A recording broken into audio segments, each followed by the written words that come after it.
A big hello and a warm welcome to all my viewers, friends, subscribers to our channel, PRABUEVAN'S Health and Lifestyle. I'm Dr. Jnana Prabhu, dermatologist, aesthetic and hair transplant surgeon, continuing my talk on part 2 of my topic on acne vulgaris. I welcome you all once again. Last time in part 1 of my video on acne vulgaris, I had spoken to you about what is acne vulgaris, which are the parts that this particular problem can affect the body, and also the different causes for this particular problem.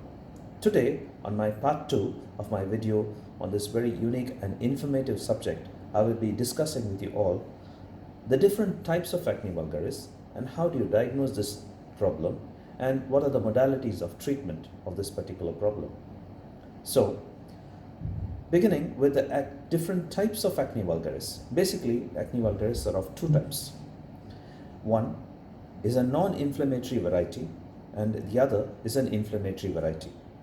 The most common cause for this particular problem, as I last time discussed with you, is a bacteria called as Cutibacterium acne or Porphyrinobacterium acne.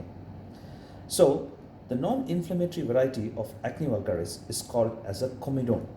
Comedones are basically blackheads or whiteheads. As I explained to you, if you would have watched my video on acne vulgaris in part 1.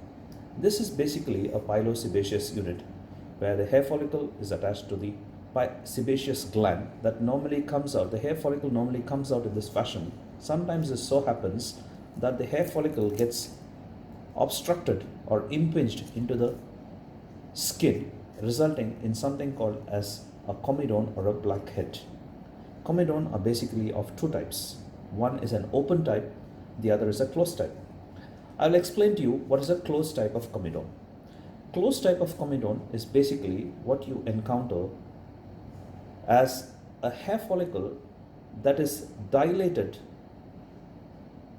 and doesn't come out of the skin surface. This is called as a closed comedone. See where the comedone is below the skin surface, something like this. You don't see it coming outside the skin surface. This is called as a closed comedone.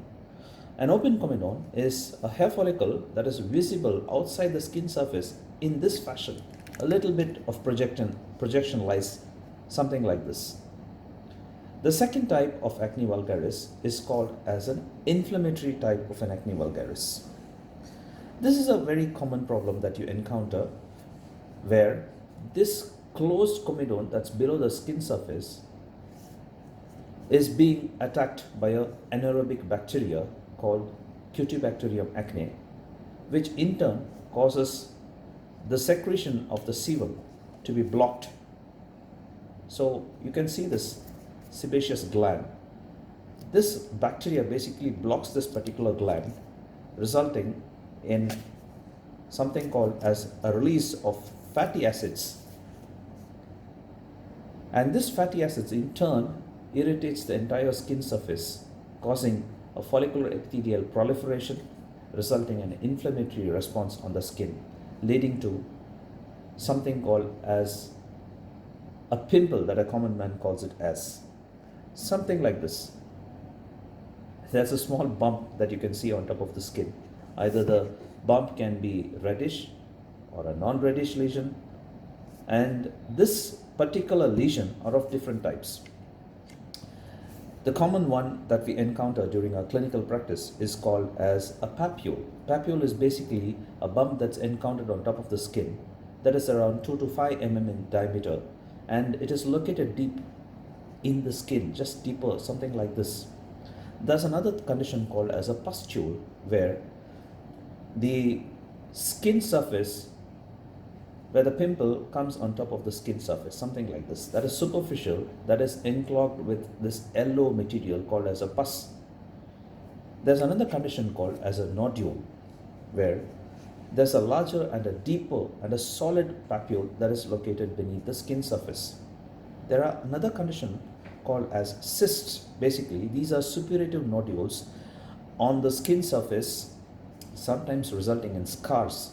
We call it as deep pits or ice pick scar, larger pits, shallow pits, sometimes causing hypertrophic scarring on the skin.